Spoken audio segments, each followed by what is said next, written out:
Hi friends, welcome to Geetha's World. இந்த சாரிக்கு sorry கொச்சு போடுவோம். சாரி கலர்லேயும் க்ரே கலரில் இருக்க நூல், சில்வர் கலர் நூல், இது மூணும் வச்சு போடலாம். நான் 100 டைம் எக்ஸாம் பேடில் இதை சுற்றிட்டு எட்ஜில் கம் போட்டு நல்லா இப்படி த்ரெட்டு ஃபுல்லாக ஷார்ப்பாக பண்ணி வச்சுருக்கேன். அப்போ தான் சாரியில் போட முடியும். 2 கலர்லேயும் போட்டு வச்சுருக்கேன். 100 டைம் சுற்றியிருக்கேன். இப்போது இதை வச்சு நம்ம சாரிக்கு வச்சு போடலாம் வாங்க.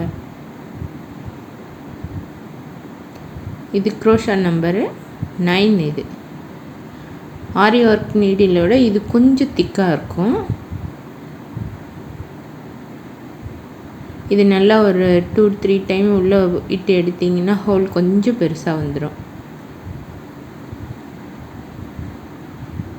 போட்டுட்டு பின்ன அந்த த்ரெட்டை 100 டைம் கோத்து வச்சுருக்கு இல்லையா, அது ஷார்ப்பாக இருக்குது பாருங்கள், அது உள்ளே விடணும். உள்ளே விட்டிங்கன்னா ஈஸியாக வந்துடும். பொறுமையாக இழுத்துருங்க. எவ்வளோ லென்த் வேணுமோ அதை விட கொஞ்சம் எக்ஸ்ட்ரா விட்டு த்ரெட்டை கட் பண்ணிடுங்க.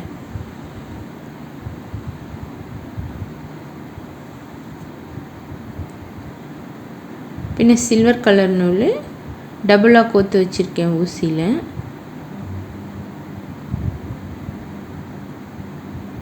இது அந்த த்ரெட்டோட லென்த்துக்கு கீழே விட்டுட்டு மேலே ஒரு 6-7 டைம் சுற்றிடுங்க. கொஞ்சம் டைட்டாக, ரொம்ப இழுத்திங்கன்னா நூல் கட் ஆகிடும்.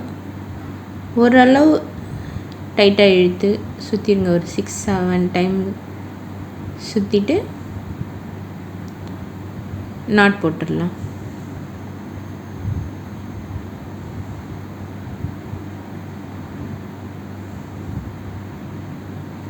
பூ கட்டுற மாதிரி வச்சு ஒரு நாட் போட்டுருங்க. நூல் எதுவும் மாட்டிக்காமல் எடுத்து விட்டு நாட் போட்டுருங்க. ஒரு 2 டைம் போட்டுடலாம்.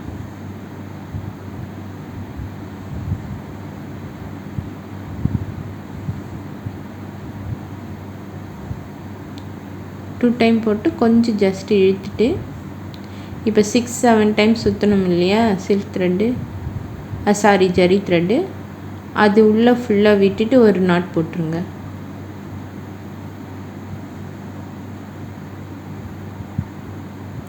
அந்த ஜரி த்ரெட்டில்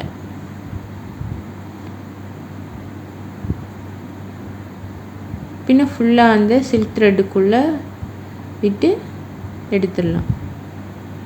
கழண்டாமல் இருக்கிறதுக்காக அதுக்குள்ளே விடணும். த்ரெட் எதுவும் இழுக்காமல் நீடில் மட்டும் இழுத்துருங்க.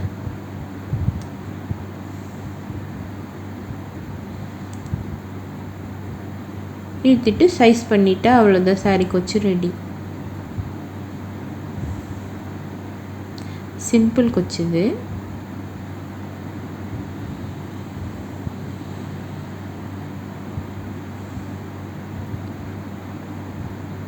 நான் 2 இன்ச் கேப்பில் நான் இது போட்டிருக்கேன். இது ஃபுல்லாக போட்டுட்டு காட்டுறேன். இது பாருங்கள், ஃபுல்லாக போட்டாச்சு. அவ்வளோதான் ஃப்ரெண்ட்ஸ். பிடிச்சிருந்தா லைக் பண்ணுங்கள், ஷேர் பண்ணுங்கள், என் சேனலை சப்ஸ்கிரைப் பண்ணுங்கள்.